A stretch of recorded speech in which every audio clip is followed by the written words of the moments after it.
Question है ए vector दे रखा है आई के प्लस टू जे के plus two K cap, B vector दे रखा है 3i plus 6j plus two K cap, another vector C has the same magnitude as B vector but has the same direction as A vector, then C will be. जो C vector है उसके बारे में क्या बोला है आपको, इसका जो सी वेक्टर का जो मैग्नीट्यूड है वो किसके बराबर है, बी के बराबर, यानी इसका मैग्नीट्यूड तो बी के बराबर है और इसकी जो डायरेक्शन है वो किसके बराबर है, एक, तो यानी ए कैप। ओके, यानी मैग्नीट्यूड और डायरेक्शन आ गई, मैग्नीट्यूड डायरेक्शन। अब ए कैप को कैसे सोल्व करेंगे, ए कैप क्या होता है, ए वेक्टर अपॉन ए का मैग्नीट्यूड, सोल्व कर लोगे तो यानी सी वेक्टर क्या आ जाएगा, बी का मैग्नीट्यूड लिखो, बी कौन सा वेक्टर है ये, मैग्नीट्यूड यानी रूट में 3 square plus 6 square plus 2 square, okay, into अब ए कैप यानी ए वेक्टर अपॉन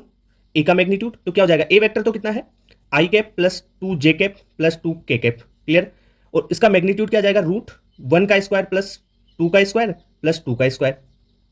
तो ये आ जाएगा, देखो 9 हो गया, ये 6 का 36 हो जाएगा, यानी इसे सोल्व करें तो ये रूट में आ जाएगा 36 और 9 और ये 4, तो यानी ये कितना हो गया 49 इंटू आई कैप प्लस 2 जे कैप प्लस 2 के कैप अपॉन ये कितना हो जाएगा 1 स्क्वायर, यानी 1 2 का स्क्वायर 4, इस 2 का स्क्वायर 4 4 8 और ये 1 यानी रूट 9। रूट 49 कितना होता है 7 होता है, रूट 9 कितना होता है 3 इंटू आई कैप प्लस 2 जे कैप प्लस 2 के कैप, क्लियर बात, तो ये आपका आंसर हो जाएगा। तो सी वेक्टर जो नया वेक्टर आया है वो ये होगा, तो इसमें से कौन सा देखो 7/3 आई प्लस 2j प्लस 2 के कैप, क्लियर बात, तो करेक्ट आंसर हो जाएगा इसका फर्स्ट।